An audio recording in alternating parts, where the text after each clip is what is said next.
സാമൂഹ്യ മാധ്യമങ്ങളെ പറ്റി നമ്മുടെ മുഖ്യമന്ത്രിയുടെ അഭിപ്രായം You want to control social media? We want to control. It should be controlled. എന്തുകൊണ്ടാണ് സാമൂഹ്യ മാധ്യമങ്ങളെ നിയന്ത്രിക്കേണ്ടത്?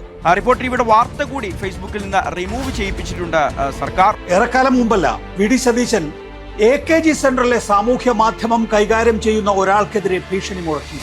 അയാൾക്കെതിരെ ഒരു കാർഡ് വന്നിടുന്നത് ഒറിജിനൽ. ഇപ്പോൾ സതീശന്റെ തന്നെ സോഷ്യൽ മീഡിയ കോർഡിനേറ്റർ MDMA കേസിൽ അറസ്റ്റ്. പ്രതികളുടെ സമൂഹമാധ്യമ അക്കൗണ്ടുകൾ പരിശോധിച്ച അന്വേഷണ സംഘം ആദ്യം ഞെട്ടി. ഒരാൾ വി.ഡി. സതീശന്റെ സോഷ്യൽ മീഡിയ കോർഡിനേറ്റർ. പ്രതികൾ ലഹരിക്കടത്തിനായി രാഷ്ട്രീയ ബന്ധങ്ങളും ഉപയോഗിച്ചിട്ടുണ്ടെന്നാണ് പോലീസിന്റെ നിഗമനം.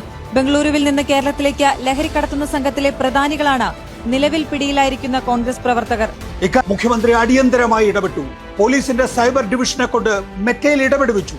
മുഖ്യമന്ത്രി സോഷ്യൽ മീഡിയ കോർഡിനേറ്റർ ഉൾപ്പെടെയുള്ള 3 കോൺഗ്രസ് പ്രവർത്തകർ പിടിയിലായ വാർത്തയാണ് മെറ്റ റിമൂവ് ചെയ്തിരിക്കുന്നത്. വാർത്തകൾ ഏതൊക്കെ നീക്കം ചെയ്യാൻ മെറ്റയോട് പറയണമെന്ന് വി.ഡി. സതീശനോട് പോലീസ്. വി.ഡി. സതീശൻ പോലീസിനോട് ക്ഷേമ പെൻഷൻ വീടുകളിൽ എത്തിക്കണം എന്ന പ്രതിപക്ഷ നേതാവിന്റെ പ്രസ്താവന വാർത്തയാകാൻ പാടില്ല. 2, ഓണക്കാലത്ത് സപ്ലൈകോ സബ്സിഡി വെട്ടിക്കുറച്ചു എന്ന വാർത്ത വെട്ടണം. 3, കടലിൽ കാണാതായ വിഴിഞ്ഞത്തെ ജോൺ മത്യാസിന്റെ മകൾ ജിജി സർക്കാരിന്റെ നിരുത്തരവാദത്തെ പറ്റി പറയുന്ന ഭാഗം പാടില്ല.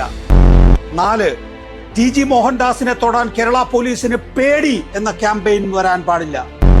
RSS നേതാവ് TG മോഹൻദാസിന്റെ വീഡിയോ ഒരു കാരണവശാലും നീക്കം ചെയ്യാൻ പാടില്ല. അത് പ്രത്യേകം മെറ്റയോട് പറയണം. TG മോഹൻദാസിന്റെ വീഡിയോ ഇപ്പോഴും ഞാനിത് പറയുമ്പോഴും യൂട്യൂബിലുണ്ട്. കൂട്ട ബലാത്സംഗമായിട്ട് നടക്കും. ബലാത്സംഗം ഇഷ്ടപ്പെടുന്ന സ്ത്രീകളുണ്ടല്ലോ, പെൺകുട്ടികളുണ്ട്.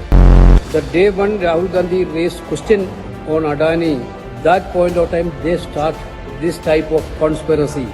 രാഹുൽ ഗാന്ധിയെ കോടതി ശിക്ഷിച്ച ഘട്ടത്തിൽ KC വേണുഗോപാൽ ഇങ്ങനെ പറയുമ്പോൾ അതിലെ ധ്വനി അദാനി കോടതിയെ സ്വാധീനിച്ചു എന്നായിരുന്നു. അദാനി എന്റെ സൂപ്പർ ഗവൺമെന്റ് ആണ്.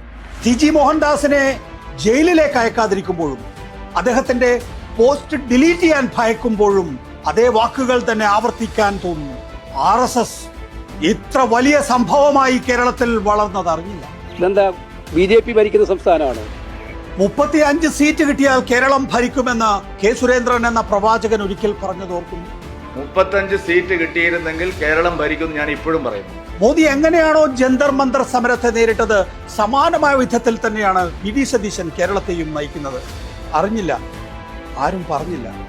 BJP ആണ് RSSന്റെ രാഷ്ട്രീയ സംഘടന എന്നാണ് നമ്മളൊക്കെ മനസ്സിലാക്കി വെച്ചത്.